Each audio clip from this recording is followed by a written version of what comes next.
ಹಾಂ ಓಕೆನಾ. ಈಗ ನೋಡ್ಕೊಳ್ಳಿ, ನಾವು ಇವತ್ತೇನು ತಿಳ್ಕೊಂಡಿದ್ದೀವಪ್ಪ ಅಂದರೆ place value and place value. ಓಕೆನಾ. ಪ್ಲೇಸ್ ವ್ಯಾಲ್ಯೂ ಬೇರೆ, ಪೇಸ್ ವ್ಯಾಲ್ಯೂ ಬೇರೆ. ಪ್ಲೇಸ್ ವ್ಯಾಲ್ಯೂ ಮೀನ್ಸ್ ಸ್ಥಾನ ಬೆಲೆ ಅಂತ ಕರಿತೀವಿ. ಪೇಸ್ ವ್ಯಾಲ್ಯೂ ಮೀನ್ಸ್ ಮುಖ ಬೆಲೆ ಅಂತ ಕರಿತೀವಿ ನಾವು. ಈಗ ನಮ್ಗೆ ಏನು ಕೊಡ್ತಾರೆ, ಪ್ಲೇಸ್ ವ್ಯಾಲ್ಯೂ ಪೇಸ್ ವ್ಯಾಲ್ಯೂ ಎರಡು ಕಂಡುಹಿಡಿಯಿರಿ ಅಂತ ಕೊಡ್ತಾರೆ. ಇಲ್ಲ ಸಮ್ ಕೊಡ್ಬೋದು, ಅಡಿಷನ್ ಕೊಡ್ಬೋದು, ಸಬ್ಸ್ಟ್ರಾಕ್ಷನ್ ಕೊಡ್ಬೋದು, ಮಲ್ಟಿಪ್ಲಿಕೇಶನ್ ಕೊಡ್ಬೋದು, ಡಿವಿಷನ್ ಕೊಡ್ಬೋದು, ಯಾವುದಕ್ಕೂ ಕೊಡ್ಬೋದು. ಹಾಗಾದ್ರೆ ನೀವು ನೋಡ್ಕೊಳ್ಳಿ. ಈಗ ಸಪೋಸ್ ನಾನು ಏನು ಮಾಡ್ತೀನಪ್ಪ ಅಂದರೆ ಇಲ್ಲೊಂದು ಕ್ವಶನ್ ಕೊಟ್ಟಿರ್ತೀನಿ ನಾನು, ಕ್ವಶನ್ ನಂಬರ್ 2 ಅಂತ ಅನ್ಕೊಳ್ಳಿ. ಓಕೆನಾ. ಕ್ವಶನ್ ನಂಬರ್ 2 ಇದೆ. ಇಲ್ಲಿ ನಾನು ಏನು ಮಾಡ್ತೀನಪ್ಪ ಅಂತಂದ್ರೆ 6 5 4 2 ಅಂತ ಇದೆ. 6 5 4 2 ಅಂತ ಇದೆ. ಸೊ ಇದರಲ್ಲಿ ನಾವೇನು ಮಾಡಬೇಕಂತಂದ್ರೆ ಫೈಂಡ್ ದ 6 ಪ್ಲೇಸ್ ವ್ಯಾಲ್ಯೂ ಅಂತ ಇದೆ. ಪ್ಲೇಸ್ ವ್ಯಾಲ್ಯೂನ ಕಂಡುಹಿಡಿಯಬೇಕು. ಓಕೆನಾ.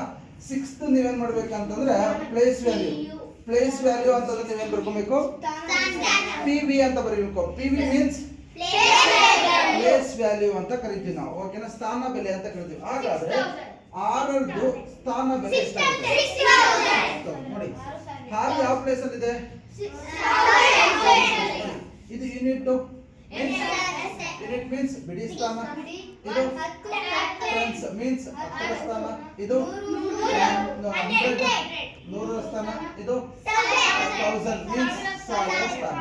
ಹಾಗಾದ್ರೆ ನಾವು ಯಾವ್ದು ನಂಬರ್ ಕೇಳಿದ್ರೆ ಅವರು 6 ನಂಬರ್ ಕೇಳಿದ್ರೆ. ಸೊ 6 ನಂಬರ್ ಯಾವ ಪ್ಲೇಸ್ ಅಲ್ಲಿ ಇದಪ್ಪ ಅಂತಂದ್ರೆ 1000 ಪ್ಲೇಸ್ ಅಲ್ಲಿ ಇದೆ. ಸೊ ಇಂಟು 6 ಹಾಕಬೇಕು ಇಸ್ ಈಕ್ವಲ್ ಟು 6000.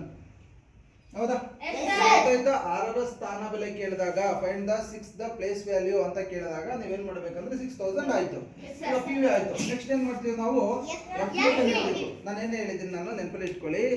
ನಮ್ಮ ಮುಖ ಬೆಲೆ ಕೇಳಿದಾಗ ಅದು ಯಾವುದೇ ಪ್ಲೇಸ್ ಅಲ್ಲಿ ಇದ್ರೂ ಕೂಡ ಅದೇನು ಮಾಡ್ಬೇಕು ನೀವು, ಯೂನಿಟ್ ಪ್ಲೇಸ್ ಅಲ್ಲೇ ಬರೀಬೇಕು. ನೀವು ಯಾವುದೇ ಪ್ಲೇಸ್ ಅಲ್ಲಿ ಇದ್ರೂ ಕೂಡ ನೀವೇನ್ ಮಾಡ್ಬೇಕಂದ್ರೆ ಯೂನಿಟ್ ಪ್ಲೇಸ್ ಅಲ್ಲಿ ಬರೀಬೇಕು. ಕರೆಕ್ಟ್ ತಲೆ ನೆನಪಲ್ಲಿ ಇಟ್ಕೊಳ್ಳಿ. FV ಕೇಳಿದಾಗ ಆ ನಂಬರ್ ಎಲ್ಲೇ ಇದ್ರೂ ಕೂಡ ನೀವೇನ್ ಮಾಡ್ಬೇಕಂತಂದ್ರೆ ಯೂನಿಟ್ ಪ್ಲೇಸ್ ಅಲ್ಲಿ ಬರಬೇಕು. ಈಗ FV ನಮ್ಗೆ ಏನ್ ಕೇಳಿದ್ರಪ್ಪ ಅಂತಂದ್ರೆ 5 FV ಕೇಳಿದ್ರೆ ಮೀನ್ಸ್ ಮುಖ ಬೆಲೆ ಕೇಳಿದ್ರೆ. ಸೊ 5 ಯಾವ ಪ್ಲೇಸ್ ಅಲ್ಲಿ ಇದೆ?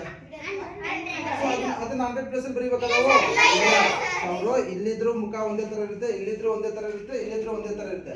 ಸೊ ಹಂಗಾಗಿ ನಾವೇನ್ ಮಾಡ್ಬೇಕಪ್ಪ ನಾವು ಬಿಡಿ ಸ್ಥಾನದಲ್ಲಿ ಬರೀಬೇಕು. ಯಾಕಂದ್ರೆ ಯೂನಿಟ್ ಪ್ಲೇಸ್ ಅಲ್ಲಿ ಬರೀಬೇಕು ನಮ್ಗೆ. ಗೊತ್ತಾಯ್ತಿದೆ ಹೆಂಗೆ ಅಂತ ಹೇಳ್ಬಿಟ್ಟು? ಪ್ಲೇಸ್ ವ್ಯಾಲ್ಯೂ ಎರಡು ನಿಮ್ಗೆ ಗೊತ್ತಾಗಿದ್ಯಾ? ಯಾರು ಗೊತ್ತಾಗಿದೆ ಅವ್ರ ಕೈ ಮೇಲೆ ಗೊತ್ತಾಗಿದೆ ಅನ್ನೋರು. ಯಾರು ಗೊತ್ತಿಲ್ಲ ಅವ್ರ ಕೈ ಇಳಿಸಿ. ಎಲ್ಲರೂ ಗೊತ್ತಾಗಿದ್ಯಾ? ಎಲ್ಲರೂ ಗೊತ್ತಿದ್ಯಾ? ಸೊ ಹಾಗಾದ್ರೆ ಕೆಲವೊಂದು ಪ್ರಾಬ್ಲಮ್ಸ್ ಕೊಡ್ತೀನಿ, ಮಾಡ್ತೀರಾ ನೀವು? ಸೊ ಇವತ್ತು ನಾವು ತಿಳ್ಕೊಂಡಿದ್ದು ಯಾವುದು? ನನ್ನ ಲೆಸನ್ ಯಾವುದು? Number system. ಹೌದಲ್ವಾ? ಸೊ ಇವತ್ತು ನಾವೇನ್ ಮಾಡಿ ಪ್ಲೇಸ್ ವ್ಯಾಲ್ಯೂ ಪೇಸ್ ವ್ಯಾಲ್ಯೂ ಇಲ್ಲಿ ಕಂಪ್ಲೀಟ್ ಆಗುತ್ತೆ. ಓಕೆನಾ. ಸೊ ನೆಕ್ಸ್ಟ್ ನಮ್ಗೆ ಯಾವ್ದಿದೆ ಗೊತ್ತಾ? Fundamental operations, addition, subtraction, multiplication, division. ಓಕೆನಾ. ಇವತ್ತು ನಿಮ್ಗೆ ಒಂದು ಲೆಸನ್ ಕಂಪ್ಲೀಟ್ ಆಗಿದೆ. ನಾಳೆ ಒಂದು ಲೆಸನ್ ಕಂಪ್ಲೀಟ್ ಮಾಡ್ಬಿಡ್ತೇನೆ. ನಾಳೆ ನಾನೇನ್ ಮಾಡ್ತೀನಪ್ಪ ಅಂದ್ರೆ ಅಡಿಷನ್ 4, ಸಬ್ಟ್ರಾಕ್ಷನ್ 4, ಮಲ್ಟಿಪ್ಲಿಕೇಶನ್ 4, ಡಿವಿಷನ್ ಮಾಡ್ಕೊಂತ ಹೋಗ್ತೀನಿ. ಮಿಕ್ಕಿದ್ ನೀವು ಮಾಡ್ಬೇಕಾಗುತ್ತೆ. ಏನಾದ್ರೂ ನೀವು ಬರ್ಲಿಲ್ಲ ಅಂದ್ರೆ ನಾನು ಅದನ್ನ ಹೇಳ್ಕೊಡ್ತೀನಿ ನಾನು. ಓಕೆನಾ. ರೆಡಿಯಾ? ಎಸ್ ಇದ್ದೀರಾ? ಓಕೆ. ಹಾಗೆ ಹೇಳಿ, ಇದು ನಮ್ದು ಏನಿದೆ ಯೂಟ್ಯೂಬ್ ಚಾನಲ್ ಯಾವ್ದಿದ್ರೆ Shri Sai classes H cross. ಇದು ಎಚ್ ಕ್ರಾಸ್ನ ನಂಬರ್ 1 ಕೋಚಿಂಗ್ ಸೆಂಟರ್. ಸೊ ದಯವಿಟ್ಟು ನಿಮ್ಮ ಮಕ್ಕಳನ್ನು ಕೂಡ ನಮ್ಮ ಟ್ಯೂಷನ್ಗೆ ಸೇರಿಸಿ.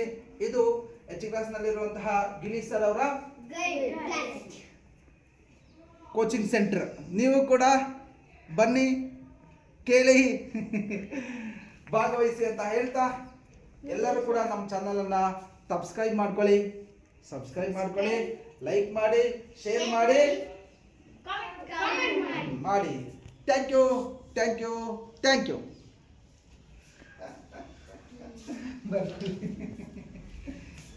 ಇನ್ನು ಮಾಡ್ತಾ